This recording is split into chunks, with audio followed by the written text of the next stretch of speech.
तपाई यतिखेर हेर्दै हुनुहुन्छ त्रिशुली खबर टिभी। 24 घण्टा ताजा खबरको लागि हाम्रो च्यानललाई सब्स्क्राइब गर्नुहोला, नजिक रहेको बेल आइकन दबाई हामीसँग जोडिनुहोला।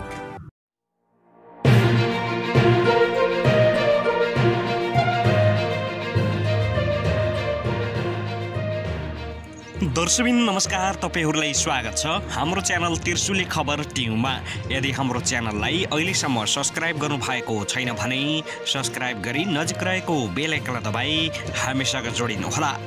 दर्शकबिन आज मङ्सिर 9 गतेका देशभरका मुख्य खबरका साथ उपस्थित भइसकेका छौं। यो भिडियोलाई अन्तिमसम्म हेरी हामीले साथ दिनुहोला। दर्शकबिन हाम्रो मेहनतको लागि एउटा सानो लाइक गर्न पनि नछुटाउनुहोला। दर्शकबिन अब लागौं आजका मुख्य खबरतर्फ। सबैभन्दा पहिले कोरोना अपडेट बारे जानकारी गराउन चाहे। पछिल्लो 24 घण्टामा नेपालमा थप 1980 जनामा कोरोना संक्रमण पुष्टि भएको स्वास्थ्य तथा जनसङ्ख्या मन्त्रालयले जनाएको छ। पछिल्लो 24 घण्टामा 10,381 जनाको PCR परीक्षण भएको छ। मन्त्रालयका अनुसार सोमबार नयाँ थपिएका कोरोनाका संक्रमितसँगै नेपालमा कोरोना संक्रमितको कुल संख्या 2,22,288 पुगेको छ। त्यसैगरी पछिल्लो 24 घण्टामा कोरोना मुक्त भएर 3,043 जना डिस्चार्ज भएका छन्। नेपालमा हालसम्म कोरोना मुक्त हुनेको संख्या 2,20,067 जना पुगेको छ।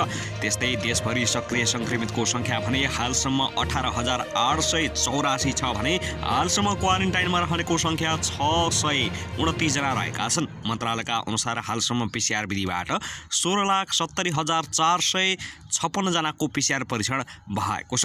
त्यस्तै पछिल्लो 24 घण्टामा नेपालमा थप 16 जनाको कोरोना संक्रमणबाट मृत्यु भएको स्वास्थ्य तथा जनसङ्ख्या मन्त्रालयले जनाएको छ। यो सँगै नेपालमा कोरोना संक्रमणबाट ज्यान गुमाउनुको संख्या 1,337 पुगेको छ।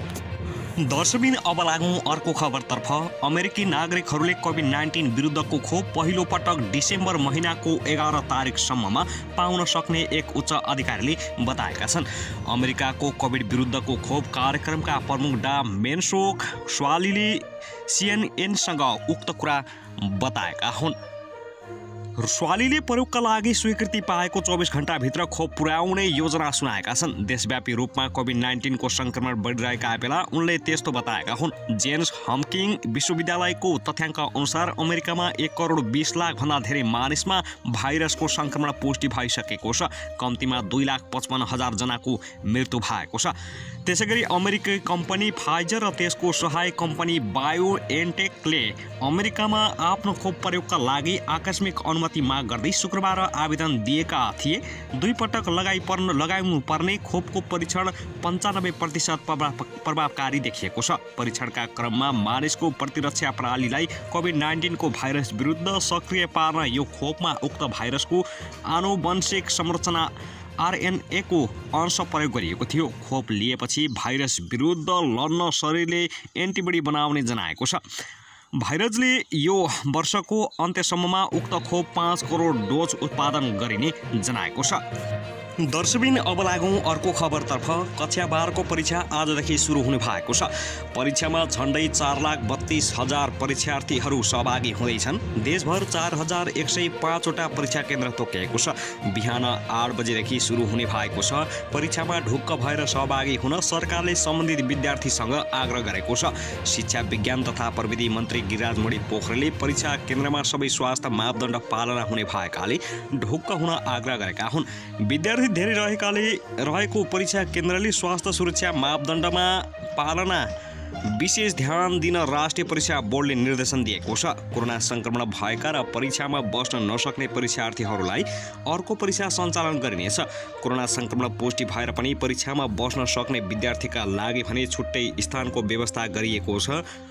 परीक्षा मङ्सिर 16 मा सक्ने भएको छ। सैद्धान्तिक तर्फ कुल पूर्णाङ्कको 40% मात्रै लिखित परीक्षा लिन लागेको हो। 40% कक्षा 11 मा प्राप्त गरेको अङ्क र बाँकी 20% विद्यालयको आन्तरिक मूल्याङ्कनको आधारमा दिइने बोर्डले जनाएको छ। गएको वैशाख 8 गतेदेखि सञ्चालन हुनुपर्ने परीक्षा कोरोना संक्रमण र जोखिमका कारण स्थगित भएको थियो। दर्शकबिन अब लागौँ अर्को खबरतर्फ। भारतीय विदेश सचिव हर्षवर्धन श्रृङ्गला 2 दिने नेपाल भ्रमणमा आउने भएका छन्। परराष्ट्र सचिव भरतराज पौडेलको मैत्रीपूर्ण निमन्त्रणामा भारतका विदेश सचिव श्रृङ्गला यही मङ्सिर 11 गते काठमाडौँ आउने भएका हुन्। 2 देशबीच उच्चस्तरीय भ्रमण आदान प्रदानका निरन्तरताका सिलसिलामा भारतीय विदेश सचिवको भ्रमण हुन लागेको बताउँदै परराष्ट्र मन्त्रालयले भ्रमणको पहिलो दिन नेपाल भारत परराष्ट्र सचिव स्तरीय वार्ता हुने र त्यसमा द्विपक्षीय सम्बन्ध एवं सहयोगका विविध विषयमा विचार विमर्श हुने जनाएको छ। बिहिबार नै विदेश सचिव श्रृङ्गलाले नेपालका उच्च पदमा रहेका व्यक्तित्वसँग भ्रष्टाचार गर्ने तथा कोभिड-19 सम्बन्धी भारतीय सहायता हस्तान्तरण गर्ने कार्यक्रम रहेको मन्त्रालयले जनाएको छ। दर्शकबिन अब लागौँ अर्को खबरतर्फ। प्रधानमन्त्री केपी शर्मा ओलीले वर्तमान सरकारको लोकप्रियतालाई देखेर आत्तिएका विभिन्न पक्षले सरकार परिवर्तन हुँदैछ भन्ने नकारात्मक सन्देश फैलाएको आरोप लगाएका छन्। ताप्लेजुङको हिमालय गाउँ खुन्सामा स्थापित सामुदायिक स्वास्थ्य इकाइ भवनको सोमबार उद्घाटन गर्दै उनले सरकार मुलुकको समृद्धिका लागि चौतर्फी रूपमा लागि परेको जनाउँदै देशको समृद्धि नचाहने मान्छे विभिन्न तत्त्व सरकार विरुद्ध लागेको बताएका हुन्। उनले सरकार विरुद्ध भइरहेका भरमपूर्ण प्रचारको पछि नलाग्न सबैलाई आग्रह गरेका छन्। हामी समृद्धिका लागि अघि बढिरहेका छौँ, तर केही पक्ष लोकतान्त्रिक प्रणाली विरुद्ध भरम फैलाइरहेका छन्। यो कार्य त्रुटिपूर्ण हो, प्रधानमन्त्री ओलीले भन्छन्। अर्को एक प्रसङ्गमा उनले छिमेकी मुलुकसँगको सम्बन्धलाई सुदृढ गर्ने नीति सरकारले लिएको बताएका छन्। छिमेकी भारतद्वारा मिचेको भूमि फिर्ता लिन गर्न गरेको प्रयास भारत र चीन दुवैसँगको सम्बन्धलाई अझ सुधार, बन्द नाका खोल्ने जस्ता कार्यले वर्तमान सरकार सफल हुँदै गएको उनको भनाइ छ। उनले खुन्सा जस्तो दुर्गम गाउँमा आगामी 3 वर्षमा नै सुगममा परिणत हुने बताउँदै यस क्षेत्रको विकासका लागि यातायात लगायत पूर्वाधार निर्माणमा सरकारले सहयोग गर्ने प्रतिबद्धता व्यक्त गरेका छन्। यस्तै हालसम्म कञ्चनजङ्घामा आउने पर्यटकका लागि लिनुपर्ने विशेष अनुमति प्रावधान खारेज गर्ने र पर्यटकका लागि सो क्षेत्र खुला गरिने बताएका छन्। खुन्सावासीले राखेका विभिन्न मागलाई सरकारले ध्यान दिने समेत उनको भनाइ छ।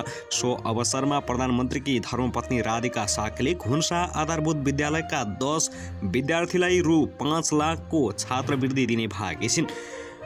उनले ज्येष्ठ नागरिकलाई न्यानो कपडा समेत वितरण गरेकी थिइन्। कार्यक्रममा संस्कृति, पर्यटन तथा नागरिक उडान मन्त्री योगेश कुमार भट्टराई, प्रदेश नम्बर 1 का मुख्यमन्त्री शेरसिंह राई, नेपाल कम्युनिस्ट पार्टी नेकपाका नेता सुभाष नेउमाङ लगायतको सहभागिता रहेको थियो।